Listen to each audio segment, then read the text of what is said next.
ಇದು ಕರಾವಳಿಯಲ್ಲಿ ಮಾಡುವಂತಹ ಒಂದು ಸ್ಥಳೀಯವಾದಂಥ ತಿಂಡಿ. ಇದನ್ನು ಪಜೆ ಮಡೆಪ್ಪಲ ಅಂತ ಕರೀತಾರೆ. ಪಜೆ ಅಂತ ಹೇಳಿದರೆ ತುಳು ಭಾಷೆಯಲ್ಲಿ ಚಾಪೆ, ಮಡೆಪ್ಪೆಲ ಅಂದರೆ ಮಡಚುವುದು ಅಂತ. ಇಲ್ಲಿ ಕಡುಬು ಮಾಡುವ ರೀತಿಯಂಥ ಒಂದು ಅಕ್ಕಿ ಹಿಟ್ಟನ್ನು, ಅಷ್ಟೇ ಗಟ್ಟಿ ಇರುವಂಥ ಅಕ್ಕಿ ಹಿಟ್ಟು, ಅದನ್ನು ಇದು ಬಾಡಿಸಿದಂಥ ಬಾಳೆ ಎಲೆಯ ತುಂಡುಗಳ ಮೇಲೆ ಅದನ್ನು ತೆಳುವಾಗಿ ತಟ್ಟಬೇಕು. ತುಂಬ ತೆಳುವಾಗಿ, ಎಷ್ಟು ತೆಳುವಾಗಿ ತಟ್ಟಿದೆ ಅಷ್ಟು ಚೆನ್ನಾಗಿರ್ತದೆ. ಆ ತೆಳುವಾಗಿ ತಟ್ಟಿದ ಮೇಲೆ ಅದನ್ನು ಚಾಪೆ ಮಡಚುವ ರೀತಿಯಲ್ಲಿ ರೋಲ್ ಮಾಡುವಂಥದ್ದು, ಮಡಚುವಂಥದ್ದು. ಮಡಚಿ ಆದಮೇಲೆ ಅದನ್ನು ನೋಡಿ, ಇದು ನಾವು ಕಡುಬು ಇಡ್ಲಿ ಎಲ್ಲ ಬೇಯಿಸುವಂಥ ಪಾತ್ರೆ, ಈ ಥರದ ಪಾತ್ರೆ ಇರುತ್ತೆ. ಈ ಪಾತ್ರೆಯಲ್ಲಿ ಈ ಥರ ಜೋಡಿಸ್ಬಿಟ್ಟು ಅದನ್ನು ಬೇಯಿಸಬೇಕು. ಆಮೇಲೆ ಚಂದ ಬೆಂದ ಮೇಲೆ ಅದನ್ನು ನಾವು ಬಿಸಿ ಬಿಸಿ ಇರುವಾಗಲೇ ನಾನ್ ವೆಜ್ ಜೊತೆ ಭಾಳ ಚೆನ್ನಾಗಿರುತ್ತೆ. ಮಟನ್ ಸಾರು, ಚಿಕನ್ ಸಾರು, ಫಿಶ್ಶು, ಮೊಟ್ಟೆ ಸಾರು. ಅದೇ ಥರ ತರಕಾರಿಯಲ್ಲಿ ತಿನ್ನೋದಾದರೆ ನಾವು ಈ ಕಾಳುಗಳ ಸಾರು ಮಾಡ್ತೀವಲ್ಲ, ದಪ್ಪ ಮಾಡ್ತೀವಿ, ಆ ಥರದ ಕಾಳುಗಳು ಹಾಕಿ ಮಾಡಿದಂಥ ಸಾರು ನಮಗೆ ತುಂಬ ರುಚಿಕರ ಆಗುತ್ತೆ. ತುಂಬ ಒಳ್ಳೆ ತಿಂಡಿ, ಭಾಳ ಅಪರೂಪದ ತಿಂಡಿ. ಇವು ಇತ್ತೀಚೆಗೆ ಇದನ್ನು ಮಾಡುವಂಥದ್ದನ್ನು ಮರೆತುಬಿಟ್ಟಿದ್ದಾರೆ ನಮ್ಮ ಹಳ್ಳಿಯ ಜನ ಎಲ್ಲ ಕೂಡ. ಆಧುನಿಕ ಜೀವನಕ್ಕೆ ಹೋಗಿಕೊಂಡು ಈ ಹಳೆಯ ತಿಂಡಿಗಳನ್ನೆಲ್ಲ ಮರೆತುಬಿಟ್ಟಿದ್ದಾರೆ.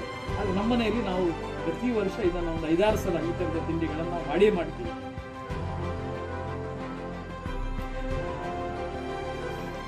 ಇದು ನೋಡಿ, ಬಾಳೆ ಎಲೆ. ಇದು ಬಾಳೆ ಎಲೆಯನ್ನು ಫ್ರೆಶ್ ಆಗಿರುವಂಥ ಬಾಳೆ ಎಲೆಯನ್ನು ನಾವು ಕಟ್ ಮಾಡಿ ತರಬೇಕು. ಕಟ್ ಮಾಡಿ ತಂದ ಮೇಲೆ ನೋಡಿ, ಸುಮಾರು ಒಂದಡಿ ಚೌಕಾಕಾರದಲ್ಲಿ ಬರುವ ರೀತಿಯಲ್ಲಿ ಅದನ್ನು ಸೀಳಿ ರೆಡಿ ಮಾಡ್ಕೊಳ್ಬೇಕು. ರೆಡಿ ಮಾಡ್ಕೊಂಡ್ಮೇಲೆ ಬೆಂಕಿಯಲ್ಲಿ ಸ್ವಲ್ಪ ಬಾಡಿಸ್ಬೇಕು. ಯಾಕಂದರೆ ಬಾಡಿಸಿಲ್ಲ ಅಂದರೆ ಅದು ನಾವು ಹಿಟ್ಟು ಹಾಕಿ ಇದು ಮಾಡುವಾಗ, ರೋಲ್ ಮಾಡುವಾಗ, ಮಡಚುವಾಗ ಅದು ಒಡೆದೋಗುತ್ತೆ. ಬಾಡಿಸಿದ ಮೇಲೆ ನೀಟಾಗಿ ಅದನ್ನು ನೀರಿನಲ್ಲಿ ತೊಳೆಯೋದು ಅಥವಾ ಒದ್ದೆ ಬಟ್ಟೆನಲ್ಲಿ ಅದನ್ನು ಒರೆಸ್ಕೋಬೇಕು. ಏನಾದ್ರು ಧೂಳು ಎಲ್ಲ ಇದ್ದರೆ ಅದನ್ನು ಒರೆಸ್ಕೊಂಡು ಆಮೇಲೆ ಅದನ್ನು ನಾವು ಅದರ ಮೇಲೆ ಈ ಹಿಟ್ಟನ್ನು ತಟ್ಕೊಳ್ತೀವಿ.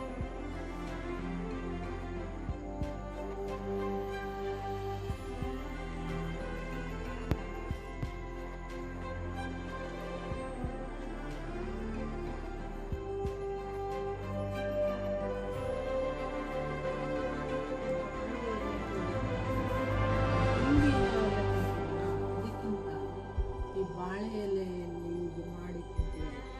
ಆಗ ಬಾಳೆ ಎಲೆದು ಟೇಸ್ಟ್ ಇದಷ್ಟು ತಿಂಡಿಕೊಂಡು ರುಚಿ ಚೆನ್ನಾಗಿರುತ್ತೆ.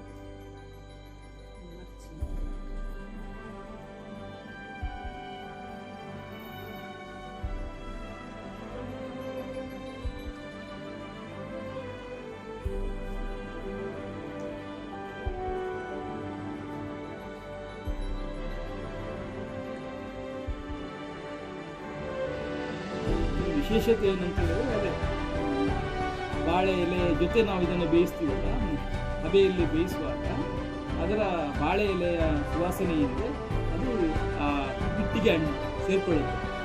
ಅದು ಒಂಥರ ವಿಶೇಷವಾದಂಥ ಒಂದು ಸುವಾಸನೆ. ಅದು ಆ ಕಾರಣಕ್ಕಾಗಿ ಈ ಥರ ಮಾಡ್ತೀವಿ.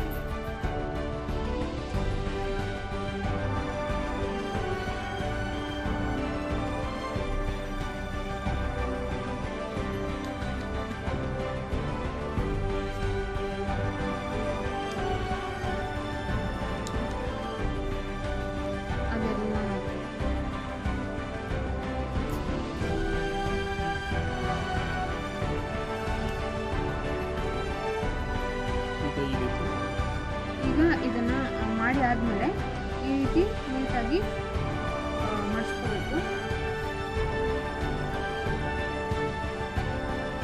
ಈ ಥರ ಮಡಿಸಿ ಆದಮೇಲೆ ಮಾಡಿ ಬೇಯಿಸೋಕ್ಕೆ ಇಡ್ತೀವಿ.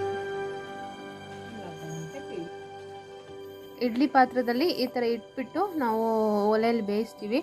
ಬೇಯಿಸಿ ಆದಮೇಲೆ ಯಾವುದೇ ನಾನ್ ವೆಜ್ ಕರಿ ಮಾಡಿರ್ತೀರಲ್ವ ಅದರಲ್ಲಿ ನೀವು ಇದನ್ನು ತಿನ್ಬೋದು. ಬೇಯಿಸ್ಲಿಕ್ಕೆ ಒಂದು ಅರ್ಧ ಗಂಟೆ ಟೈಮ್ ಬೇಕಾಗುತ್ತೆ ಬೇಯೋಕ್ಕದು. ತುಂಬ ಸಾಫ್ಟಾಗಿರುತ್ತೆ ಮತ್ತು ಎಣ್ಣೆ ಎಲ್ಲ ಯೂಸ್ ಮಾಡದೆ ಮಾಡಿರೋದ್ರಿಂದ ಹೆಲ್ತಿಗೆ ಕೂಡ ತುಂಬ ಒಳ್ಳೆಯದು. ಈ ಒಂದು ತಿಂಡಿ ತಯಾರಿಸಲಿಕ್ಕೆ ಈ ಅಕ್ಕಿ ಹಿಟ್ಟನ್ನು ಹೇಗೆ ತಯಾರು ಮಾಡಬೇಕು ಅಂತ ಹೇಳಿದ್ರೆ,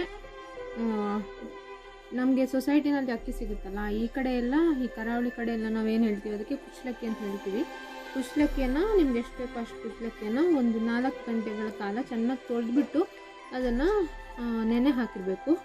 ಎಷ್ಟು ಒಂದು 4 ಗಂಟೆಗಳ ಕಾಲ, ಕಡಿಮೆ ಅಂದರೆ 4 ಗಂಟೆ, ಜಾಸ್ತಿ ಎಷ್ಟು ಹೊತ್ತು ನೀವು ನೆನೆ ಹಾಕ್ತೀರೋ ಅಷ್ಟು ಒಳ್ಳೆಯದು.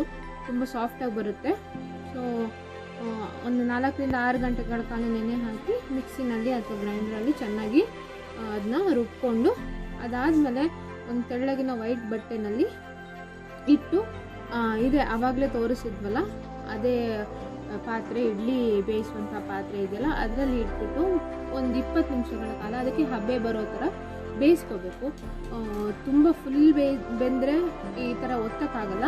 ಸೊ ಹಾಗಾಗಿ ಅರ್ಧ ಬೇಯೋ ತನಕ ಒಂದು 20 ಮಿನಿಟ್ಸ್ ಬೇಯಿಸಿ ಆದಮೇಲೆ ನಿಮಗೆ ಈ ಥರದ ಹಿಟ್ಟು ಸಿಗುತ್ತೆ. ಸೊ ಈ ಥರದ ಹಿಟ್ಟು ಸಿಕ್ಕಿದ್ರೆ ನೀವು ಈಸಿಯಾಗಿ ಇದನ್ನ ಈ ಬಾಳೆ ಎಲೆಯಲ್ಲಿ ತಟ್ಟಕ್ಕೆ ಸುಲಭ ಆಗುತ್ತೆ.